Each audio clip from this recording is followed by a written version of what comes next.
Hi, I'm Malcolm Stern, and in conjunction with my friends John and Sandra Wilson from Online Events, we're creating a series of podcasts called Slay Your Dragons with Compassion.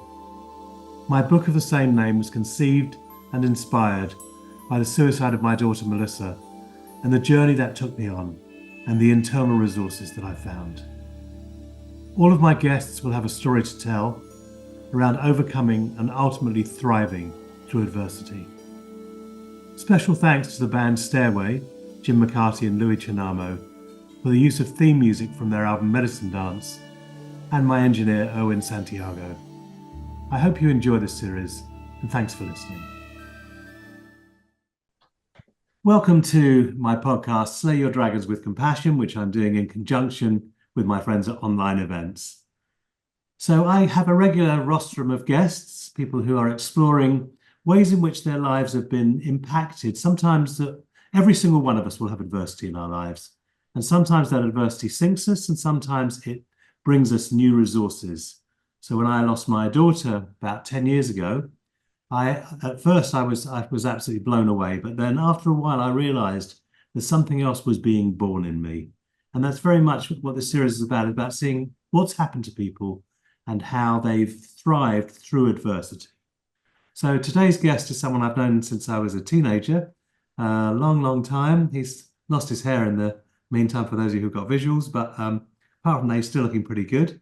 Am And I allowed to interrupt? you can interrupt, Ian. Yes. I didn't actually lose my hair. The middle part went, and Yes. rather than look like Ralph Coates or an itinerant, I decided to shave the rest off on a regular basis. So there you Very go. good. Very good, Ian. Thank you. Which That's you may well follow in years to come.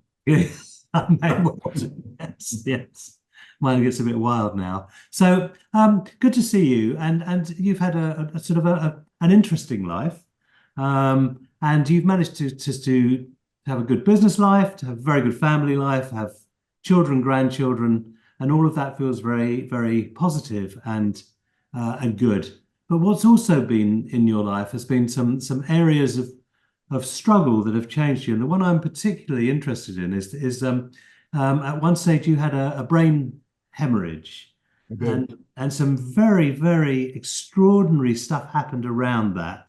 And I wonder if you'd be open to sharing some of that with us. Well, if you think it's interesting, yes. But I had what was called a subarachnoid aneurysm, and I was on my bicycle, cycling home from my office in the West End to where I live, and instead of the usual 45 minutes, it took 5 hours, by which time my wife was bereft, and she'd called the doctor and all sorts of people, and remarkably, I managed to come into the home.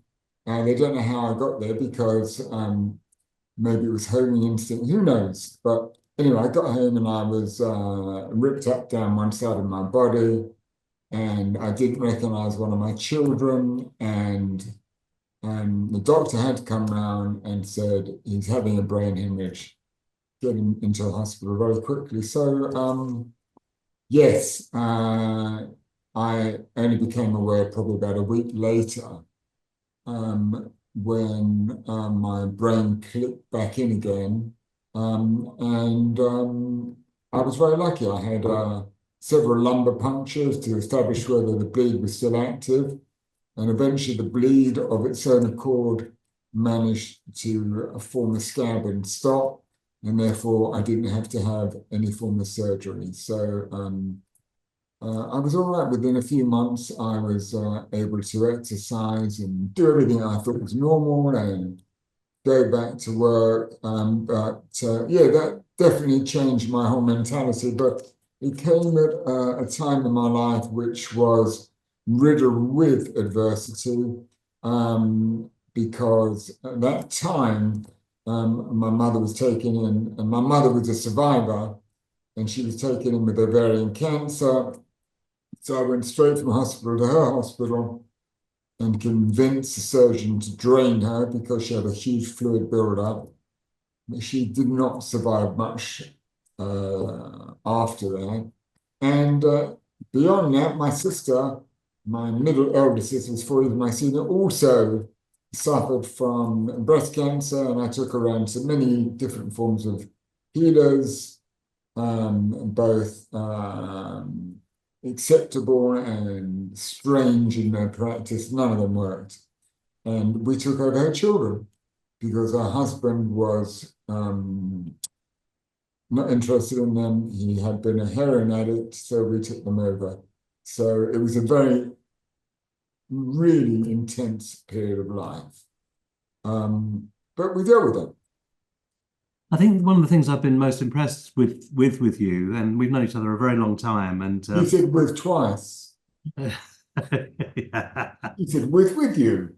Okay, with you. Anyway, one of the things that's really impressed me is your commitment to family, and what I see is that when I look around my friends and see who's held a strong family unit together, I think there's something very profound in that we get great gifts from that quality of family. And the way that you sort of took in your sister's children, for example, as a very sort of like, you didn't question it. You didn't go, no, I don't want to do that. You probably just did it. And how did that work out for you? Well, were life that simple? At the time, Vivian, who died, said to me when she was in the hospital, she'd like me to look after her children. And my other sister, my elder sister, was also suffering from breast cancer as well. So I managed to get a residence order to look after the children. The husband wasn't interested anyway. And it was really the only thing to do. I made a commitment to Vivian, and that's what I decided to do, or Lizzie decided to do with me. And you talk about family commitment. That family commitment, odd enough, was never really instilled into me because I'd come from a fairly unusual environment. And my father died when I was quite young. My mother wasn't well, so therefore I looked after myself largely from the age of 15. So I wasn't really used to having a great deal of parental control or involvement. So it didn't come naturally to me because I hadn't seen it. But with Lizzie, my wife, it was everything. So she trimmed all the edges off me. She made me realize the important issues in life, and also that I had no choice. So that was the way it was. And we dealt with them. And then eventually my sister Susan recovered, and she's wonderful now. And she's always been the most wonderful sister and surrogate mother. And she took over one of the children. I still look after in a fairly distant way the other one, who's now come up to 50. And I still a very close unit, not just with my family, with my sister, with my nephews and niece and everybody else like that. It's important. So you've created a really a stable environment from having come from a very unstable environment. And of course, your parents went through some very difficult times as children themselves. And I wonder if you'd be willing to share about that as well. Well, yeah, I mean, I've got very limited information. The information I really managed to glean really came a long time after.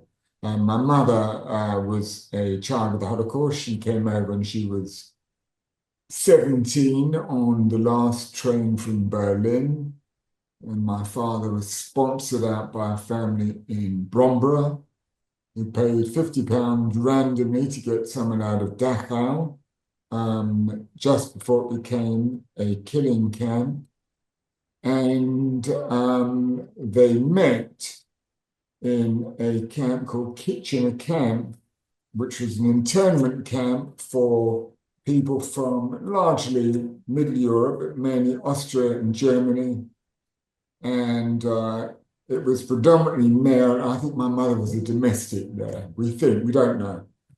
And a lot of the information that we recovered on her early years in her life and my father, we gleaned from an aunt I had in Vienna who died at 102, who also hid during the war and managed to marry a Catholic. She thought she'd escape the Nazis through doing that.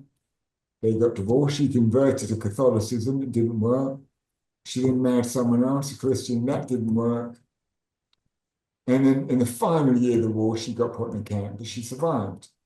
And my sister and I went over to see her on a regular basis post my mother's death, because my mother wasn't really keen on her because she hadn't attended my father's funeral. And we went several times a year for about 10 years. We went 30, 40 times to Vienna. And she died at 103. And we used to go into her office when she wasn't looking. And I used to distract her, and my sister went in the office, and we managed to get all the letters sent from the ghetto from my grandparents and all of their documents. And we managed to mold them into a book for our children and our grandchildren, so they wouldn't have the same problem when it comes to establishing their roots, where they came from, who they were, what was important in life. And yeah, so my mother was then crystal enough in the morning, the night of the crystals. And my father joined the REME, the Royal Electrical and Mechanical Engineers, and he was injured in the landing in France, lost half an arm and fractured his skull, which probably accounted for his early death.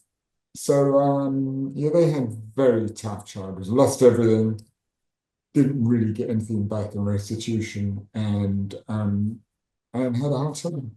And what I hear is that having come from such instability and fear and suffering and pain. You now know why I'm so unstable. Well, I think you're actually very stable. And I think this is what's interesting. And I think you nailed it before when you talked about that your wife, Lizzie, is very clear that what she needs from family and help smooth off the rough edges. But I think you've never lost your wit or your capacity to sort of like to look at life in a broader sense as well. So you could easily have been sort of like a dull businessman, and you're certainly not that. Well, I know quite a few of them, but dull businessmen.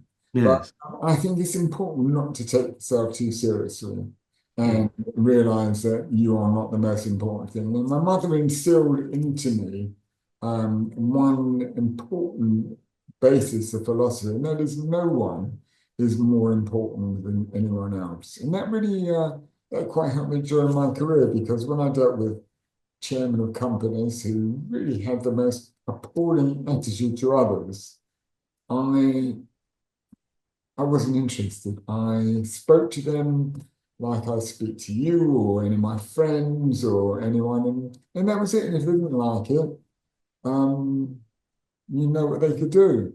So, so that was really the important issue, and I think it's very important to be able to do that. So your life sort of went from being sort of quite difficult and tough to a place where you found a lot of stability, but there must also have been other things that happened along the way. So the brain hemorrhage is obviously a really big thing. Anything else that sort of stands out for you as sort of something you've had to overcome in your life?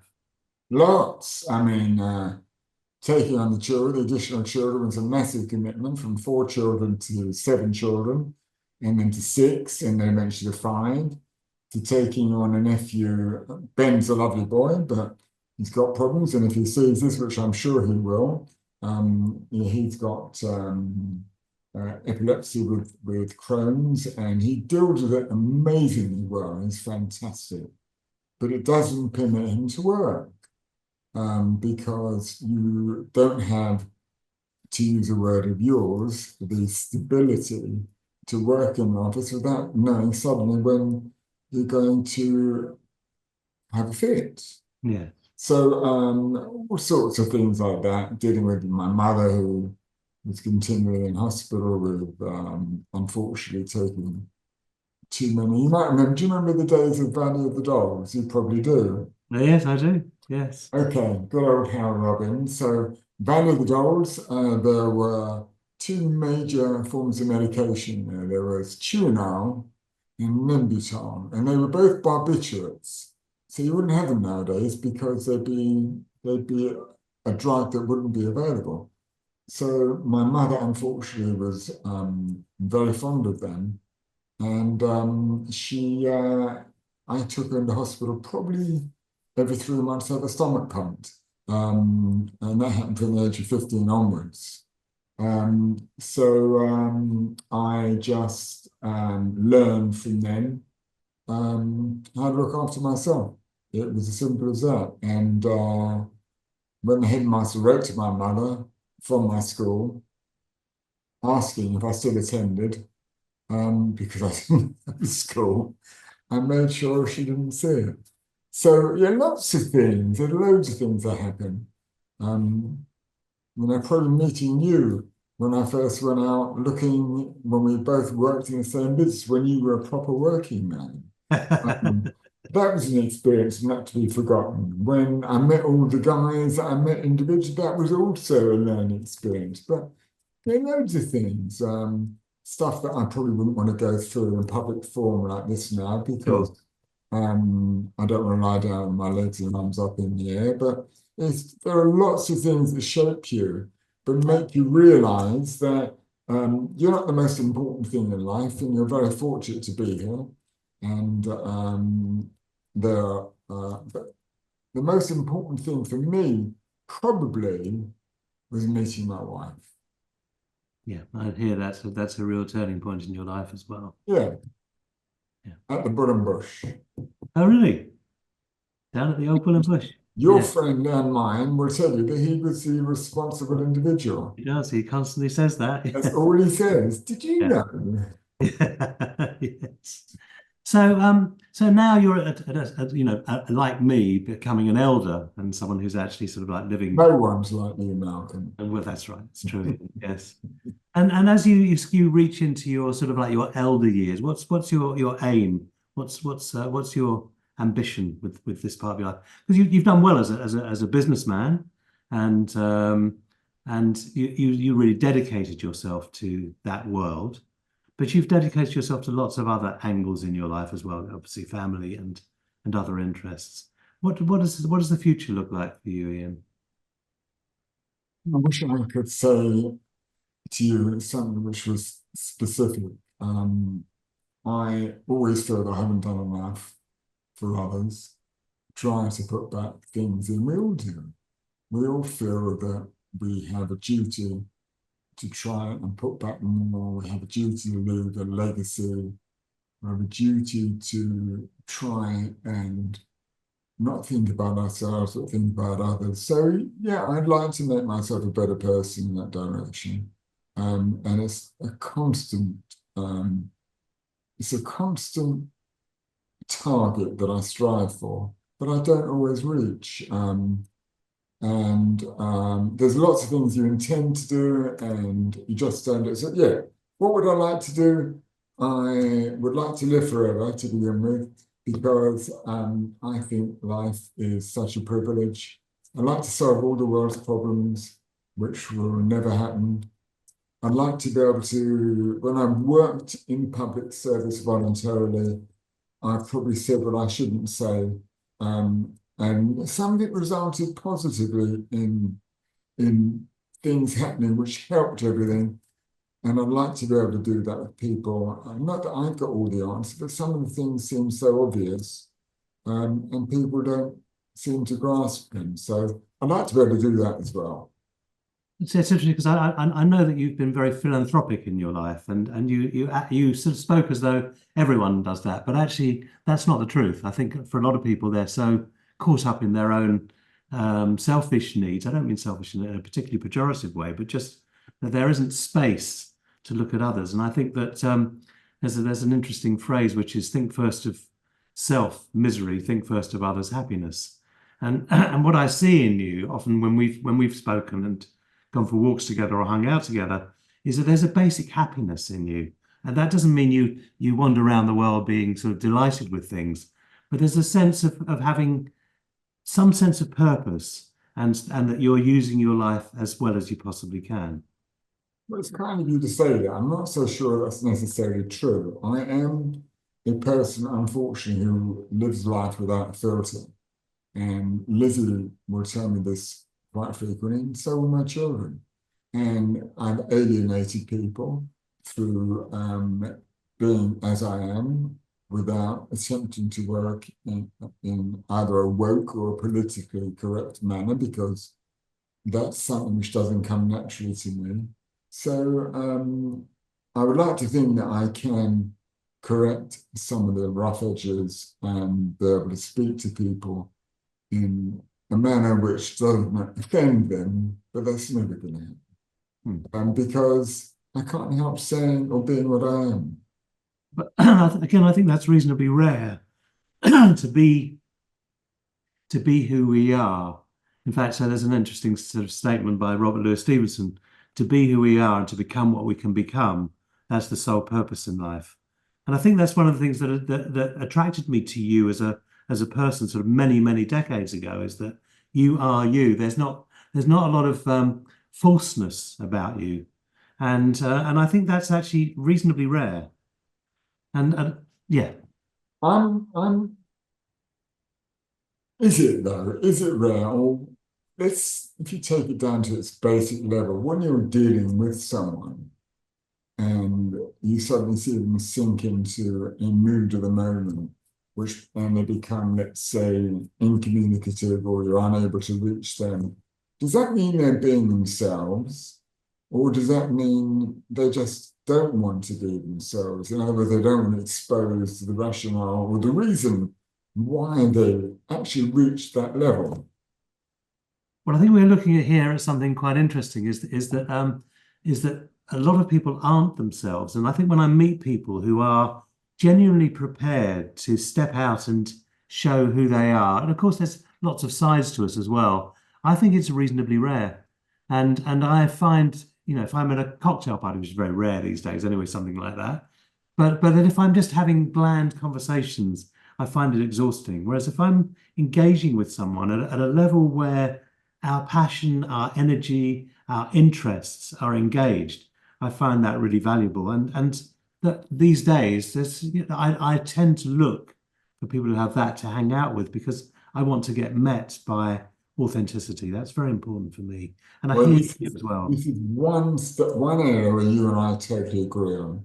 I really have gone beyond the days when I could exist on bland, superficial conversations. And unfortunately, it shows. So I don't think it's unfortunate. You see, I think there are people who I'm not their right taste, but I'm still not bending myself in and out of shape. Of course, we have to be somewhat diplomatic, which probably you don't have a great deal of, but you may have some. But I mean, there is some none. I've got none. none. That's good. You've got no filter for that. But what you have got is a sort of sense of that you're living your life in your way with your rules. You've been shaped, but also you're living your life. Yeah, to a degree, I'm living my life with my rules, but also with the rules of my partner, my family, and to a certain degree, my friends, but those friends who I respect, those friends who I have time for because of either the way they are, because they are who they are, because of what they've done, which is so benevolent and so amazing to be able to review any of those things. But I agree. If I'm talking to someone and you ask me an hour later, what did you talk about? And I don't know. It's just, and at this stage in my life, and I realize I haven't reached the heady heights of your stage yet, because one thing you're always going to do is be older than me. Until I'm dead, yes. Even though you probably think you don't look it, it's a waste of time. Our time is so valuable. Everything we do is so valuable. There's a lovely quote that I often use on these podcasts, which is Mary Oliver. She says, "What will you do with this one wild and precious life?" And for me, that's so important that we live our lives according to the dictates that come from inside, that actually there's a wise being that lives inside us all that we can sometimes tap into, maybe through meditation, maybe through good practice, maybe through all sorts of things. but that our lives are precious and that we have the possibility of reaching for the stars in many ways as well, even though sometimes it's on a mundane level, even touching someone and doing some good with someone. I'm very fortunate to be able to run therapy groups. And in those groups, what I see are people letting go of their baggage, and suddenly this beautiful being emerges who's been squashed down. And so I think that finding our purpose in life and finding our real meaning for making our lives sort of a beautiful sort of product, it's a unique product that each of us have, is really important. So you I can't. think actually you're very well qualified to say that because you have, joking aside, you've been through the whole spectrum. You've obviously suffered terribly with the loss of your daughter, but you've also experimented in lots of different forms of worship, of different forms of activity, of different geographical abodes, of different occupations. And I think you finally found your true inner self. And I think, if I'm allowed to say that, I think if your father and your mother were around, who I was privileged to know, I think they'd be very proud of the end product that you got to. It's very touching, Ian, actually, because they were in the end. I mean, my father used to say to me, "Where's your ambition, son?" Because I Mm, didn't want to make millions or be a big businessman. But I've bobbed and weaved and found various directions, as have you, but not probably not on the work side so much. But there's different angles to us. And I think when we're broad, there's something lovely. But I'm very touched that you said that about my parents because they were proud of me, especially towards the end of their lives. And absolutely. And yeah. he spoke very proudly of you as well, particularly when I finally realized after all those years that he was your dad. Yeah, that was amazing that you actually built up a friendship with this man who you used to see fairly regularly, and then suddenly realised it was your friend's father. Unbelievable. Absolutely extraordinary. What's the name of your son, Malcolm? Right. Not Manny Stern, was it? That's right. So yeah, I think it's very important that we can try and be ourselves. And I think as we get older, and a lot of people you and I know mutually, I think are becoming themselves very much more, some more than others. And I think it's a privilege to be able to do so in some cases. In other cases, it's the only way we know how. And I think I'm the latter. So can't really help it. And lots of people are comedians and they will adapt to whatever environment they're in. And I don't necessarily think that's a good thing.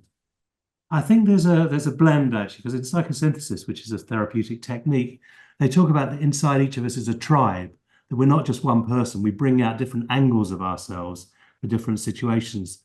But the difference is when it's conscious, that actually you're not just caught in swiveling this way and that, but you're consciously choosing to enter an environment with respect for that environment as well. And you think it's good to be conscious or it's better to I think it's very good to be conscious. I think consciousness is actually, for me, is the ultimate aim. I feel like when I'm filled with consciousness, when I'm filled with a sort of sense of purpose and a sense of knowing that I'm much more than this bag of flesh and bones that will decay, is decaying, and will die. But I'm much more, I know that I am much more than that as well. I know we all are much more than that. And I think it also depends on what your internal beliefs are, whether you think when it all ends, does it all end?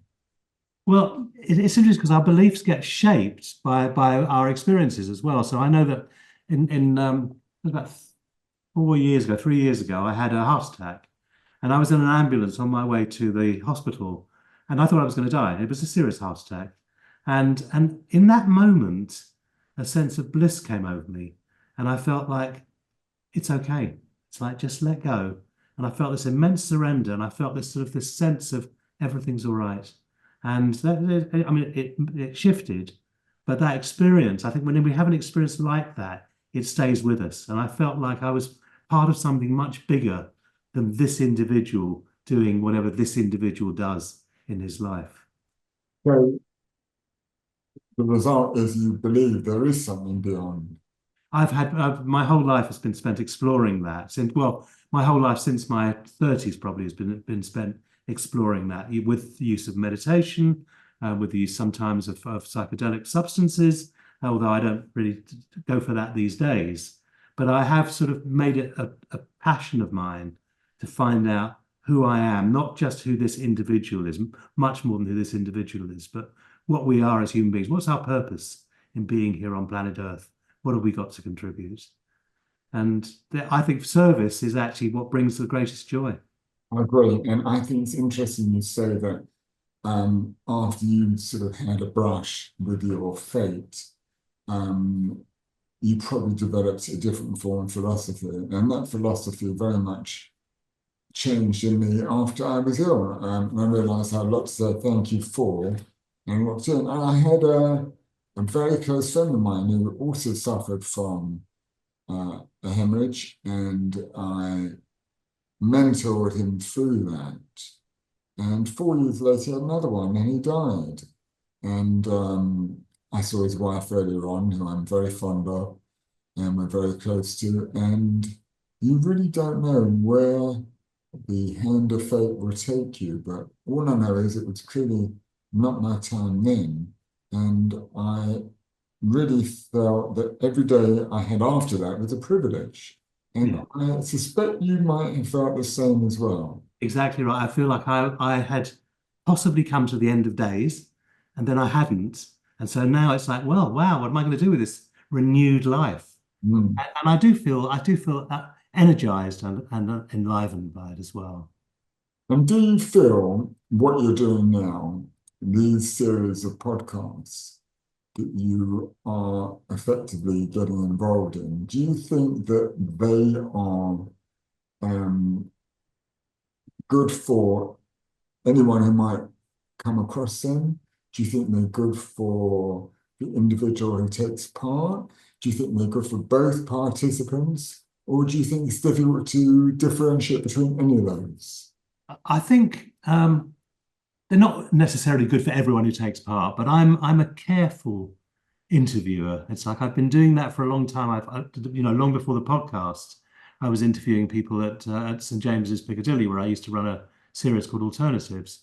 And so I'm very used to engaging with people. And I think I have a sensitivity. This isn't arrogance or it's just an observation. I have a sensitivity to what's okay and what's not okay. And when I'm working in a therapy group, I know where the edge is. I don't want to push people over the edge. I don't want to crowbar people open. But I do think there's something about hearing how people have managed adversity, which is basically the theme of this, and what we do with adversity and how we thrive through it, which is what happened for me with Melissa's death, my daughter's death. That actually initially I was distraught, destroyed, all sorts of things. But after a while, I realized that something else was being born in the face of that, same as the heart attack. And I'm hearing that that's true for you, that something else was born in the face of your brain hemorrhage. Well, it was, and I also think that you very much have to sink or swim. So it's very easy for people to wallow in it and say, why me? And not really rise above it. Or you can say to yourself that you've been given the privilege of life to carry on. And you can even carry on with more purpose because you realize maybe, and certainly in my case, I was very much more subjective before I was ill. And afterwards, I think I was definitely much more objective, being that I looked beyond myself. I tried not to be selfish. And then when I managed to put myself in a position where I could do things other than work on a regular basis, I could try and be active in a field where I thought I could assist others. And I think that's very important because there are so many people around who are less fortunate. And even, as you say, even if you have a conversation with them, even if you just spend half an hour with them talking and learning to be a good listener, which is a talent in itself, you are doing so much for them. Exactly. And so we can lift others' lives, which in turn lift our own as well. Absolutely. Yeah. So we're coming towards the end of our podcast, Ian, and I've really enjoyed it. Thank God for that. Yes. But there's always one question I ask at the end, which is, my book is called Slay Your Dragons with Compassion, which is basically deal with what you have to deal with, but do it compassionately. Deal with people, deal with yourself. What's the dragon you've had to slay in your life in order to be who you are?